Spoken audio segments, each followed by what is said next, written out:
Thank you and welcome to the show this morning. The topic this morning is the Houston Oiler Referendum that will be held in Nashville on the 7th of May. And we're fortunate to have with us this morning two persons to talk about the Houston Oiler Referendum and some of the other things associated with the construction of the proposed stadium in Nashville. First, Mr. Richard Manson of the law firm of Manson and Manson. And of course, with Attorney Manson is Ms. Salita Holloway. Ms. Holloway is a member of the Metropolitan Council. And let me welcome both of you, Mr. Manson and Ms. Holloway, to the show this morning. Thanks for having us. You know, Attorney Manson, before we get started today, let's have you and Councilperson Holloway give us some information about your background, your education, and some of the things that were important in terms of leading you where you are today in terms of your firms and your organization. Well, as you stated, my name is Richard Manson. I'm an attorney here in Nashville. I was originally from Dayton, Ohio, where I attended public high school there. I came to Nashville in 1967 as a student at Fisk University, graduated from Fisk University, then I went on to Vanderbilt Law School and completed my law school education in 1975.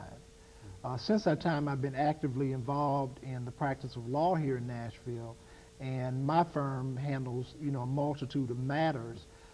We represent some very prominent people in this city, as well as take on various issues that are related to the African American community here in Nashville. I guess I got involved in the area of law because it offered me, I think, the kind of flexibility as far as a career choice is concerned to allow me to not only work in the community but also to work toward economic development, personal and otherwise. Very good. Ms. Holloway. Yes, I'm the council person from the 29th District, which is part of Antioch and Nashville, Tennessee. I graduated from Trevecca Nazarene College. I am an alumni of TSU University. I am a native Tennessean. There are so many things I could probably say I am, but one of the things I am glad to say that I am a Nashvilleian at this time, at this very excited time. I have my kids, of course, in the local public schools, and it's just so many things I can say, but I guess I am just excited at this point and would like to go on from there. Very good.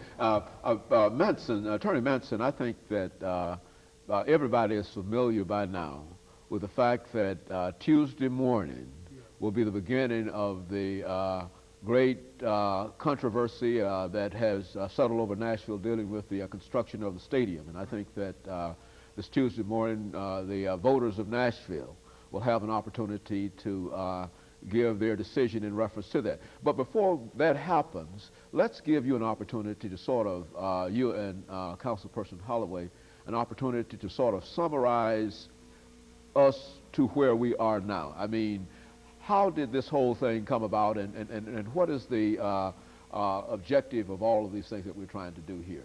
I think if my spin on it would be that I think it's an opportunity for the citizens of Nashville to in many ways, to say what their position is as it relates to not only the building of the stadium, but also the Houston Oilers coming here and becoming a part of this community.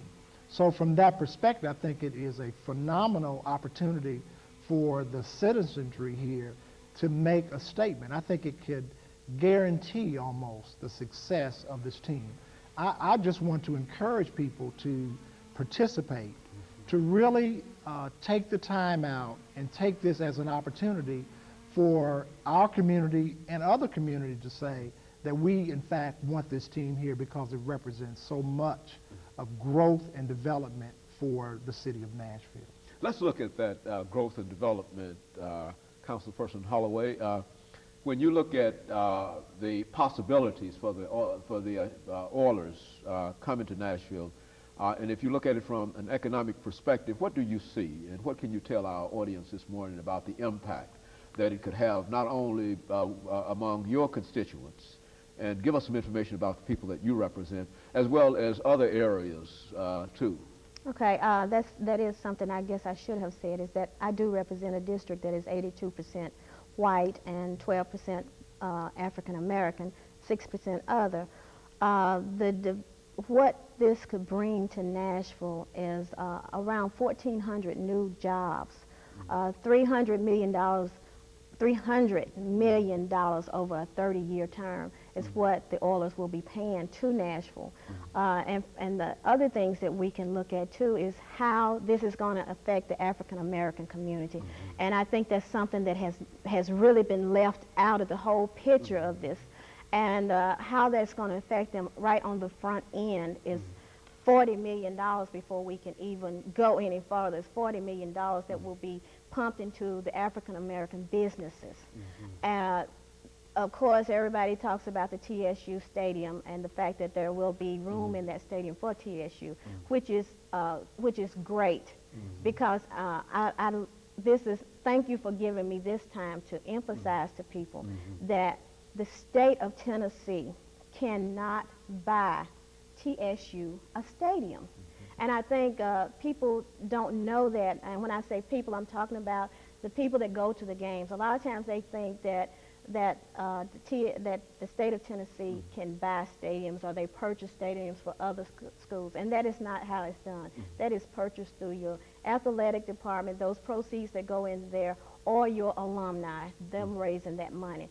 So the fact that this stadium is open to TSU is wonderful in itself, but the impact on the dollars in the African American community is going to be something that we have not been able to see probably ever. And I don't know if this would ever happen again if we let it go by now.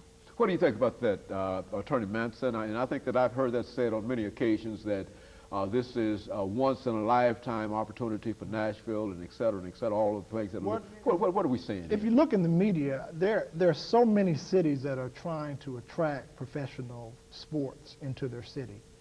I think we ought to give credit where credit is due. Our council people that sit on that council have looked at this issue.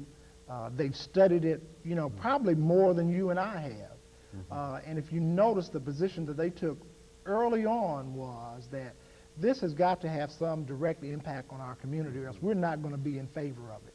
And I think they were more than responsible in getting people involved very early, in the process of understanding what really was at stake. Whether it's a lifetime opportunity, I think all you have to do is look at the numbers and see that without this injectment of cash in our community, then we're going to essentially be pretty much where we are now. As a side issue, these teams bring a lot of professional athletes with them, and everybody knows what the level of income these professional athletes have. If you would figure that this could, in fact, bring 15, 20, maybe 30 new millionaires to the city, many of them will be people that will live, work, and do business in our community. And I think we've got to begin to talk about what's real and what's not. There's a lot of bad information out there. Some of it's coming from, and I won't call them leaders, but just people that are very selfish and are looking for an issue just to raise some question as to either the importance or the validity of this proposed stadium. But I think we've got to be guided by people like Ms. Holloway here, who studied this issue, who sits on that council, and was really, I think, and she's not going to say this, but I think she was instrumental in making sure that the issue was fully discussed and explored. Never before had our council people sat and dealt with an issue like this and made, I think, the right decision by supporting it. Very good. Ms. Holloway, we've got about 23 seconds before we have our first commercial break. Of course, when we come back, we want you to talk about the impact that you believe that this issue is going to have on African Americans, especially those within your constituent. We want you to give us some information in reference to that. And we'll be back with you following this commercial break.